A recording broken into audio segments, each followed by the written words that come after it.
28 years later casts mysterious key character spanning multiple sequels. Danny Boyle and Alex Garland are officially back in the apocalypse business, and the world of rage-infected horrors is getting a fresh injection of mystery, menace, and mythology. With 28 years later, the long-awaited sequel to 28 Days Later and 28 Weeks Later, excitement is already boiling over. But now, with news that a mysterious key character has been cast to appear across multiple planned sequels, things just got a whole lot more intriguing. A new trilogy and a new anchor. When Boyle and Garland announced their ambitious plan to launch a new trilogy beginning with 28 years later, fans immediately speculated what kind of connective tissue would hold the sequels together.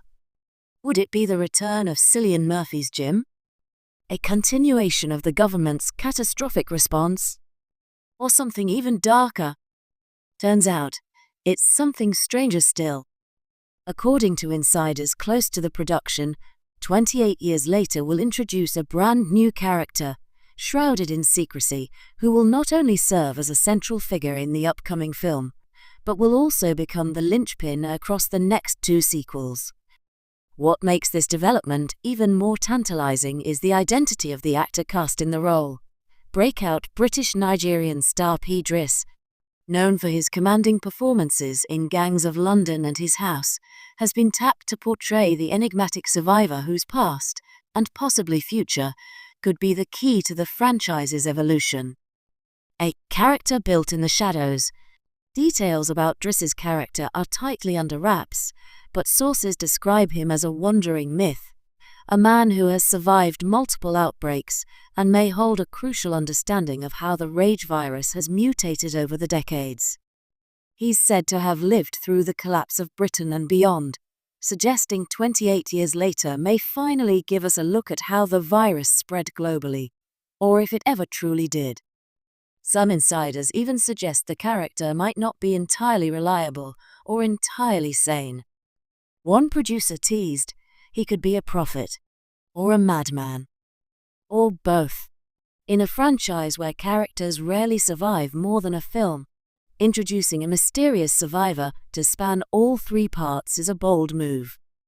It hints that Boyle and Garland are going for something bigger than just another virus outbreak, perhaps a deeper dive into the lore, the trauma, and the way humanity adapts when the world no longer makes sense.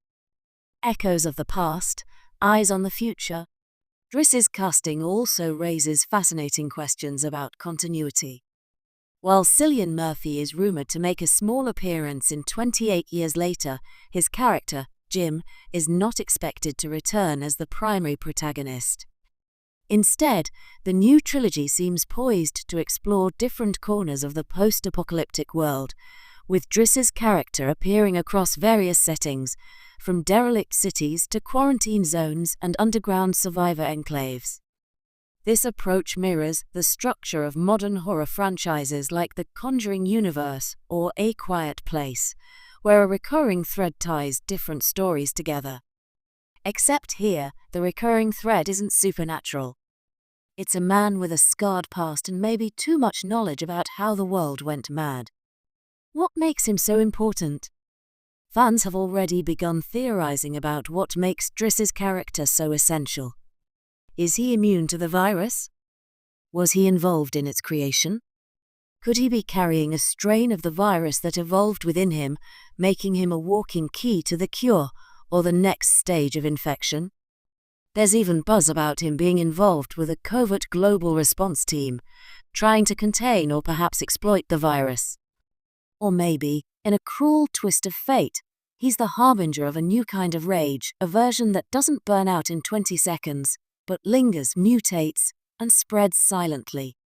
Whatever the case, his presence across 3 films guarantees that 28 years later, 28 months later, and 28 days before, rumored titles of the upcoming entries, are not standalone tales. They're pieces of